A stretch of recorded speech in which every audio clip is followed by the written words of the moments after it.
Hello, everybody. Welcome to Live Forever Young Radio Live. I am Raleigh Culp, as usual, here with Bob Gilpatrick.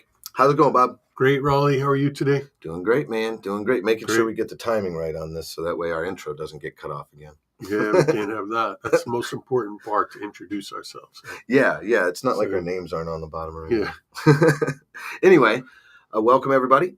We are talking about something that, if you watched our prior podcast, the one right before this about Boomer Boost, at the very end, Bob brought up a really new article that he had been reading about iron and its complications if you have too much of it for your health. And we talked about going over all those details in the next show, and we're at the next show. Yes, and what was the article was that it came about was showing that there's a correlation between Alzheimer's disease and high iron, Mm-hmm. and they actually went through the whole of the metabolic pathways and how the cells end up becoming overtoxic and dying and that type of thing. Mm-hmm. And that was a big deal. That was all over the international news, Right. this study being released. But that's not the only problem that high iron causes. Mm-hmm. And so we decided we would do a show today to talk about more of those issues and what to do about it. Well, it's funny because, we Boomer Products, right? We talk to a lot of people about their health. They call in asking how our products work. And we've run into a lot of people. Actually, one of the people that work with us had an issue with too much iron. And that was we realized that about 3 years ago. So for about 3 years, we've been kind of dealing with people and individuals that we know that iron levels are too high, right? And a lot of the things that end up happening when you have too much iron, you actually, there's a few symptoms you can look for. It's just like weight loss, weakness, joint pain. You end up feeling tired a lot, really low energy. That was what our friend was complaining of. Not a lot of energy and brain fog. A lot of brain fog, forgetting stuff, mood swings. And then it kind of can tend to cause depression and anxiety. So those are just some of the symptoms of high iron, but that's just like the surface level. That's just the stuff you can see. What we're talking about today is going to be more on a mitochondrial internal level, and those type of things that can actually lead to even worse problems like disease. So people might say, well, why would I get high iron? Well, a lot of it is genetic. Yep. About 50 to 70% of the time, if someone has constant high iron, it's actually genetic. But also, cooking in iron pots can be a contributing factor. A lot of processed foods are fortified with iron. A lot of things say that, which is funny. I noticed that. A lot of things say fortified with iron. And you think to yourself, wow, okay, I didn't know I was going to have to be eating an anvil. Because the other thing is well water. People that are on well water, quite often there's high iron in well water. Okay, I remember that. Actually, when I lived in New Jersey, we would get iron rings. You see residual iron, like if we were running the sprinkler through the well water. Yep. If you had a light-colored wall, you'd see a ring of iron start to form where the water would hit it and then evaporate. The iron stays there. Yeah. And if you remember a number of years back in Flint, Michigan, they had the whole scandal with all that iron in their water. Yeah, right? Iron and lead. Mm-hmm. And so you want to just be aware of these things and make sure you get your iron level checked. Mm-hmm. Right? Because people can have high iron, and even if it's not outside of the range, so if you get your iron checked and the range is 1 to 100 and yours is 99, it doesn't flag for high iron, but that's way too high. Mm-hmm. So they say the general rule of thumb is you want it in the 30th percentile. Okay. So if the range is 1 to 100, you want it at a 30. Okay. Right? Now, you don't want low iron because low iron causes a lot of its own problems. Correct. Including anemia. People will be very tired both from low iron and high iron. Gotcha. You say, well, how can that be? Well, low iron makes it so you can't deliver enough oxygen to your cells, right? Because you have a hemoglobin molecule. Mm-hmm. It's actually a protein that carries oxygen for 4 oxygens on each hemoglobin molecule, and there's iron in it that facilitates the attraction and the release. And so this hemoglobin travels through your blood, arrives at the cell, and releases the oxygen. Gotcha. Now, you have to have enough oxygen to feel alert and awake and alive. Yeah. to be alive. We are what they say, we are aerobic life. Yes. Meaning we need oxygen. Yes. So that part, you don't want it to be too low. But if it goes too high, there's a number of different things that happen. Well, one of them is in your mitochondria. So your mitochondria are the powerhouses of your cell. And the mitochondria are inside your cell, and they're like little cells within a cell. And they have a double wall that encloses the interior where there's actually DNA in the mitochondria. Yes. Right? And in that cell wall in the middle is where you produce energy, ATP. We actually did a podcast called The Mighty Mitochondria. Yeah. And it goes over in detail mitochondrial function and how it works to help create energy and a lot of the functions that it does. Yeah. So if you want to get caught up on that, I have it on the screen. Go to boomerboost.com for more podcasts. Up at the top, you'll see blogs and podcasts. It'll be in the podcast section, or just search Mighty Mitochondria. Yeah. And you'll find it right away. It's actually a really good podcast to watch in coordination with what we're talking about. Yeah, and so if you think about that double cell wall with energy being created in making ATP, there's waste product from ATP, and if you have too much iron, the iron combines with it and creates a free radical. They call it a ROS, reactive oxygen species. Yep. And it causes damage because inflammation. It's a free radical, and it combines with tissue and it damages the wall of the mitochondria. Now it can't make as much energy as it should. So now with high iron, because of that cascade, you are going to have this issue with low energy. Right? Gotcha. So there's a couple of things that people can do if they have high iron. One is, for certain, you want to make sure you get your iron level lower by donating blood. Yes. So you can go and be a blood donor, and if your blood's acceptable, you can go and donate blood. They'll let you come every couple of months to donate blood. If your blood's not acceptable, you can get a prescription from your doctor to go donate blood anyway, and they won't use that blood. But it's therapeutic phlebotomy so that you can go and reduce your iron level, because every time you donate blood, your iron level goes down. Kind of sounds like bloodletting from back in the old days. It actually, pretty much. They might have been onto something. I think they might have had an idea. And so that's why you can have low energy from both low and high iron. But high iron, as we saw from that study, can cause Alzheimer's disease. Now, how is that? It's because you have inflammation that's actually damaging glial cells that are supposed to be clearing out toxins. So the cells that are supposed to clean it up are getting damaged, and they can't do their job.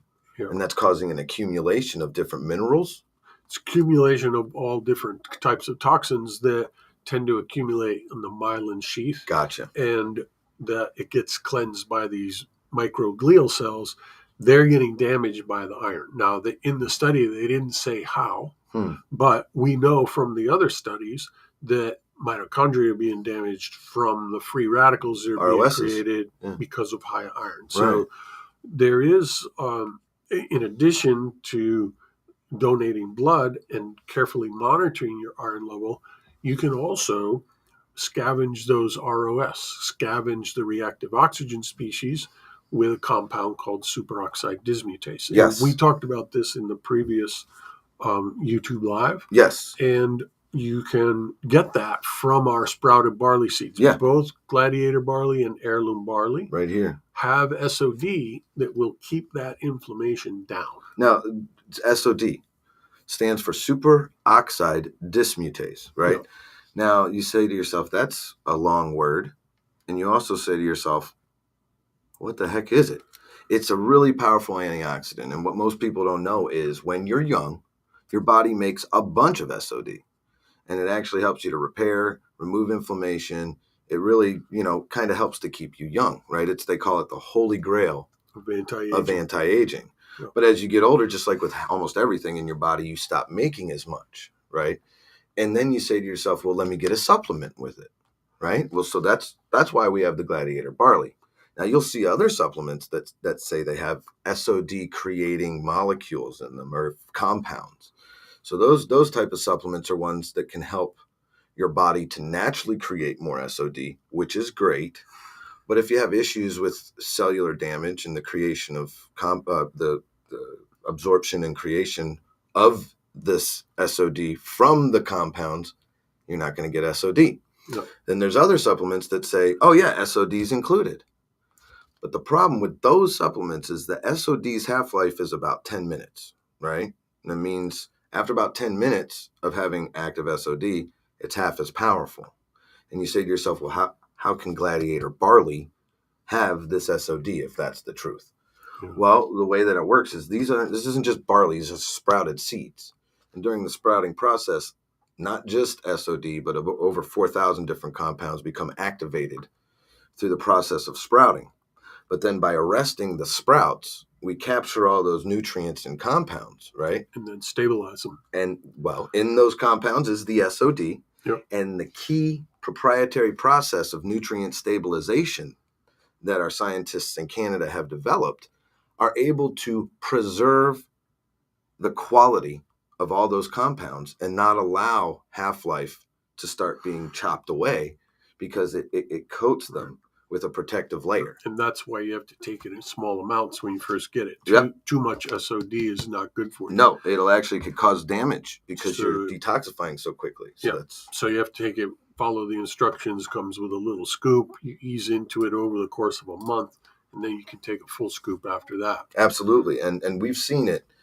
Just the inclusion of SOD and barley in people's diets and nutritional regimen has made a huge turnaround for their CRP, which is the level of inflammation in your body. So anyway, go ahead. I just wanted to it's all good get stuff. into that. It's all good stuff. And so people can learn about their iron level, where it is, by asking your doctor for an iron test. Is that in your normal panel, or is that something you have to request? No, you have to request it, and unless they suspect that something is wrong. Mm-hmm. Quite often people live their whole life with high iron. They die young, they get Alzheimer's disease, other things, cardiomyopathy, and they die younger than they need to. There's significant research that shows people with high iron die younger than people that do not have high iron. Yeah. Oh, absolutely. We've got the studies. So when you get there are numerous ways to test iron because iron is part of complex metabolic pathway, how it's stored, how it's released. And so you can get your serum iron tested. You can get your iron binding capacity tested. You can get your serum ferritin tested. And you can also get your hemoglobin tested. So the doctors that want to help you need to see a comprehensive profile of iron tests because there can be other things wrong other than just you're using an iron pot to cook in. Yeah. And so they'll be able to tell precisely where your issue is if you get the complete test. So you want to ask for an iron panel. I was going to say, you don't just ask for iron level, iron panel. That's every one of those things you named off, because we also talk about this with a couple other things. You can look at one part of it, like with your cholesterol. You look at the overall number. That might not necessarily be what's actually going on. You got to break it down. Yeah, you have to look at the HDL, the subfraction of your LDL, your triglycerides, all that. Same is true with iron. Yeah, same is true with iron. But probably even more important than your cholesterol is to know your iron. They say that, people that have certain cholesterol levels can be at risk of heart disease, but more dangerous is to have high iron. Really? It's more dangerous for your heart to have high iron than high cholesterol. Okay. That's very interesting. You would think with all the emphasis they put on cholesterol testing and checking your cholesterol levels, they would do the same with iron. Yeah. Maybe these studies will help them do it. Yeah. Last thing I had, Riley, was iron levels are also related to hormone levels. Mm. So there's a very popular thing for men and also for some women is to increase your testosterone. Yes. So as men age, a lot of men will have their testosterone levels will drop. It can cause issues with your energy and a lot of other things. Yep. Right. And it's better to keep that level up there at around 500-600. Some doctors would tell you it's okay to have it way up at 12 or 1300. And for some people, that's a good thing. Mm-hmm. Okay. But there is a percentage of people that high level of testosterone increases your iron. Yeah, is it safe to say testosterone's a lot like, SOD? You stop making it as much as you get older? Is that about right? And so it's okay if you want to get your testosterone level up to 1,000, 1,200, but you better watch your iron. Because if your testosterone goes up and your iron starts to go up and your iron is up above that 30th percentile, you're going to have to go donate blood a lot more often. Doesn't mean you have to stop with the testosterone, but you have to watch it, donate blood, keep the level down. So you can have your cake and eat it too, but you better pay attention and do it right. Or you could end up killing yourself early with high iron because you wanted high testosterone. And do we know why the iron goes up with the testosterone? No, I'm sure somebody does. I don't know that. Okay. No, we'll have to look into that. That's but we know that it's a correlation and one affects the other. Okay, so very important. So any males looking for testosterone replacement, probably before you are increasing testosterone, probably before you even think of taking testosterone, double check that iron level. Yeah. Right? Yep. And if it's high already, try to get take it down first, then increase your testosterone and keep an eye on it. And keep an eye on it. Yeah, that's the most important. You can keep an eye on it, as frequently as you want to. There are places you can get blood work done. What about every month if you want? Would it work if you took a magnet and stuck it to your skin, and if it stuck, you knew you'd had too much iron? Oh, yeah, I do. Yeah, that. Right? Yeah. You do that? Yeah, I do. That doesn't work. Yeah, I put it on the side of my head.